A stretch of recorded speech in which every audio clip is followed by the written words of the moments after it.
nos mais de 200 anos de relações bilaterais de uma ação arbitrária como esta que sofremos. Nossa democracia está sendo questionada.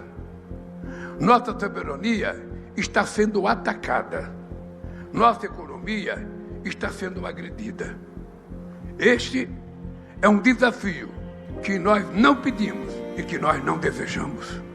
What happens when the leader of Latin America's biggest economy openly declares that his country can no longer depend on the US dollar? Brazil's president Luiz Inácio Lula da Silva has done just that, launching a bold campaign that could change how trade is done across continents. His idea? A BRICS trade currency to rival the dollar's dominance. And with Donald Trump firing back with tariffs and warnings, this showdown is turning into one of the most high-stakes economic dramas of 2025. Lula's bold declaration. Standing before cameras in São Paulo, Lula spoke with the confidence of a man who knows the weight of his words. We do not want to mess with the dollar. It's an important currency. But we can have a currency for trade in BRICS. It's an idea we have to test.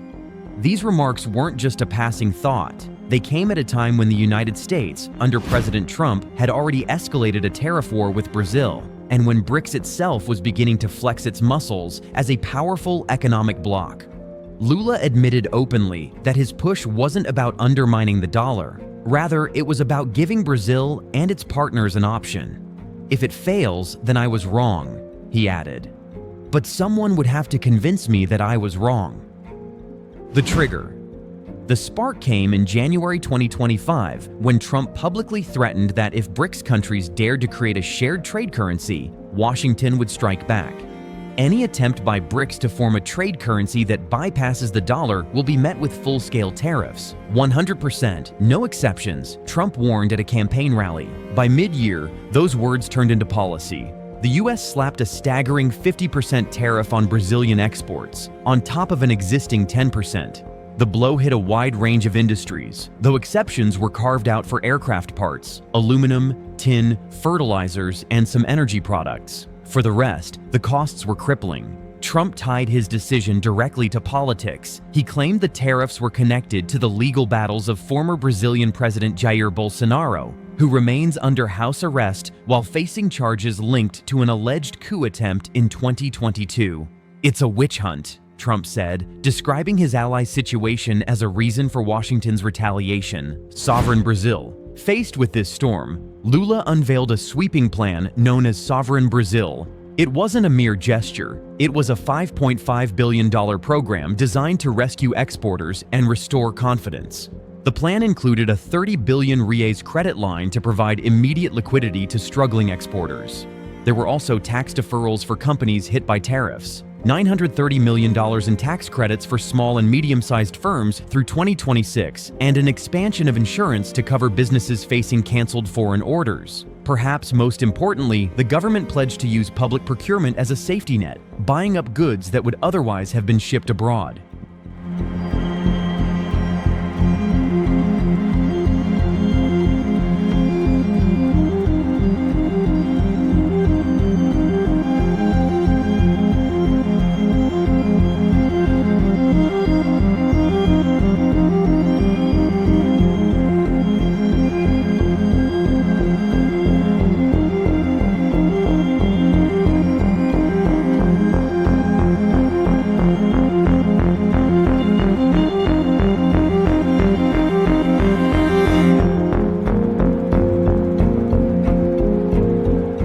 We cannot be scared, nervous, and anxious when there is a crisis, Lula declared at the launch. A crisis is for us to create new things. This was not just economic firefighting, it was political theater too. Congressional leaders, who had often kept their distance from Lula, joined him at the ceremony. The symbolism was clear. Brazil's institutions were rallying behind him in the face of Washington's pressure. A 201-year relationship under strain. For Lula, the tariffs were not only an economic challenge, but also a reminder of Brazil's long, complicated relationship with the United States. Brazil today is not as dependent on the United States as it once was, he said in a televised interview. We have a broad commercial relationship with the entire world. We are much more at ease from an economic standpoint. But his tone was not dismissive. Obviously, I am not going to ignore the importance of diplomatic relations with the United States, which have lasted for 201 years. I won't forget that they have also staged coups here, helped to carry out coups, he added, pointing to Brazil's historical memory. But what I want to know is, from now on, what should I do? And from now on, they need to know that we have things to negotiate. This was Lula laying down a marker. Brazil would continue to value diplomacy, but it would no longer accept the role of a junior partner, negotiating on equal terms. In speech after speech, Lula returned to the same point. We have size, we have a stance, we have economic and political interests to negotiate. We want to negotiate on equal terms. The United States, he acknowledged, remains the most militaristic country in the world, with unmatched technology and the world's largest economy. But we want to be respected for our own size, he stressed. His framing was deliberate. This wasn't a war Brazil could win by force, but it was one where leverage mattered. And Lula was betting that Brazil, backed by BRICS, had enough of it. The push for a BRICS currency. That leverage, Lula argued, could be unlocked by breaking free from the dollar. I'm not going to give up on the idea that we need to work towards building an alternative currency so that we can trade with other countries. I don't need to remain subordinate to the dollar. This was not a new idea. Lula reminded Brazilians that in 2004, his administration had already experimented with settling trade in national currencies with Argentina. That experiment had limits, but it showed what was possible. Today, he believes the BRICS bloc has the scale to take the next step. Trump's fierce response. Trump, however, has made it clear he sees any such move as a direct challenge. They have BRICS, which is basically a group of countries that are anti the United States, he said. India is a member of that, if you can believe it. It's an attack on the dollar, and we're not going to let anybody attack the dollar. E tem gente que se assusta quando eu falo que é preciso criar novas moedas para a gente fazer comércio. Eu não sei por que Brasil e Argentina têm que fazer comércio em dólar. Por que a gente não pode fazer nas nossas moedas? Eu não sei porque Brasil e China não podem fazer nas nossas moedas. Por que eu tenho que comprar dólar? For Trump, the issue was both symbolic and practical. He tied it to America's tremendous deficit, portraying BRICS as part of a wider threat to U.S. economic security. His message was blunt. Any shift away from the dollar would be punished. Lula's diplomatic balancing act. Yet Lula has been careful not to escalate beyond words. While he rejected Trump's offer to talk anytime, he kept the door open for dialogue through formal channels. Brazil's finance minister Fernando Haddad even described some of Trump's later remarks, praising the Brazilian people and leaving the door open for contact as great, hinting that talks might resume if approached in the right way. At the same time, Lula was expanding his network elsewhere. I will call Xi Jinping. I will call Prime Minister Modi, he said. I won't call Putin because he can't travel now, but I will call many presidents. His intention was unmistakable, to build alliances that could strengthen Brazil's hand. And in a sign of diplomatic pragmatism, Lula confirmed that Trump would still receive an invitation to COP30, the United Nations climate summit set for November in Belém, Pará. The message was that even amid the tariff war, Brazil still valued global cooperation. From trade war to currency war, the real question now is whether Lula's push for a BRICS trade currency will move from talk to reality. He is framing the current crisis as an opportunity.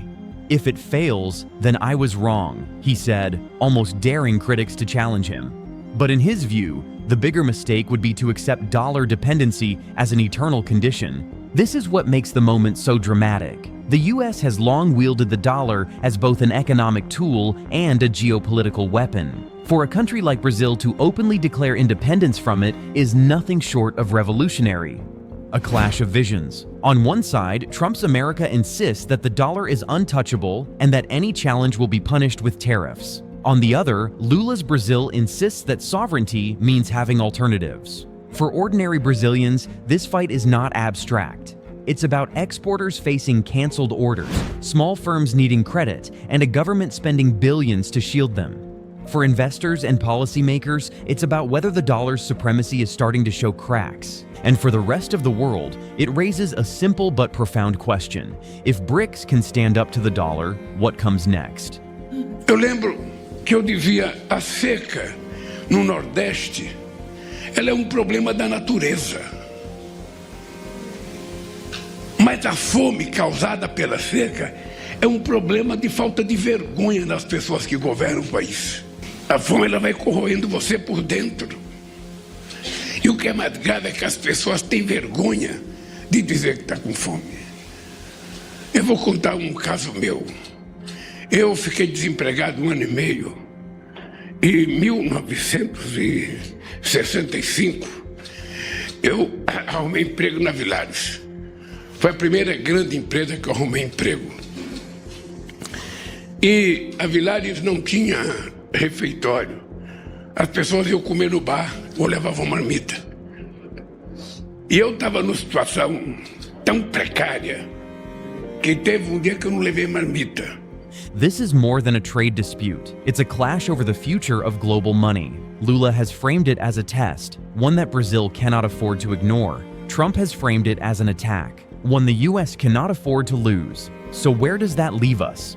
A Brazil determined to prove it has options. A United States determined to defend its currency at any cost. And a BRICS bloc watching closely, wondering whether this moment will mark the birth of a new financial order. Let us know your thoughts in the comments. Could BRICS really pull off a new currency? Will the dollar remain king? And if you were in Lula's shoes, would you take this risk?